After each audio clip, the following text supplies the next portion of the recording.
काका काकू शहरामध्ये होते. आमच्या गावातून काकाकडे जायचं तर 12 तास लागत होते. त्यांच्याकडे जायचं म्हटलं तर सहसा आम्ही रात्रीचा प्रवास करायचो. रात्रभर प्रवास करून सकाळी आम्ही पोहोचत होतो. मला काकांनी आता एकट्याला बोलवलं होतं. उन्हाळ्याचे दिवस होते. माझं कॉलेज पण पूर्ण झालं होतं. काका मला म्हणाले की इकडे येऊन एखादी छोटी मोठी नोकरी कर. गावाकडे राहून काय करणार? गावाकडे राहिलो तर शेतीच करावी लागणार होती. मग एवढं शिकून काय फायदा? त्यामुळे काका म्हणाले, शहरात ये, तुला नोकरीला लावून द्यायची माझी जिम्मेदारी, असं काका म्हणाले. आणि मी काकाकडे निघालो. माझा प्रवास बसनेच असायचा. बसमध्ये तर खूपच गर्दी होती, कारण ती शेवटची बस होती. त्यामुळे सर्वजण त्याच बसमध्ये होते.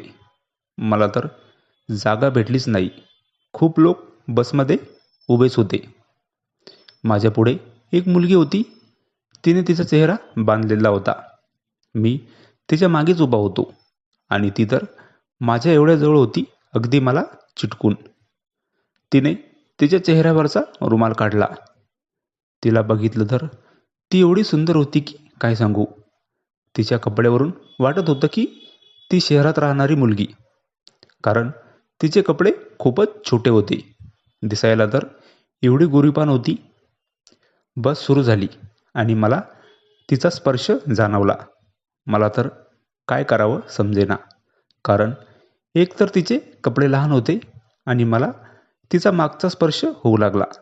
मला तर असं होत असे की काय सांगू. मी पण तिला स्पर्श करू लागलो. माझी हालचाल सुरू होती. ती परत माझ्या जवळजवळ येत होती. बाजूच्या सीटवर बसलेल्यांचं लक्ष माझ्यावर होतं, पण मला तेव्हा काहीच भान राहिलं नव्हतं. मी तर कोण बघत आहे याचा विचार पण केला नाही आणि त्या सुंदर मुलीला पाठीमागूनच स्पर्श करू लागलो. ती तर काहीच बोलत नव्हती. मला वाटायचं की तीच मला संधी देत आहे. एकदा तर ती मागे बघून हसली पण होती. रात्रीचा प्रवास आणि त्यामध्ये एका सुंदर मुलीसोबत असं. मला तर वाटायचं हा प्रवास असाच सुरू राहावा. प्रवास संपूच नाही.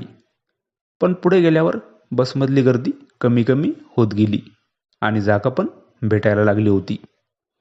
नंतर ती सीटवर बसली आणि मी पण बसलो. तिच्यासोबत कोणीतरी होतं. माझं लक्ष तिच्यावरच होतं. मला वाटायचं तिला बोलावं, पण तिच्यासोबत कोणीतरी एक बाई होती. नंतर तर तिने माझ्याकडे बघितलं पण नाही. थोड्या वेळाने मला झोप लागली. मला नंतर शहरात पोचल्यावरच जाग आली होती.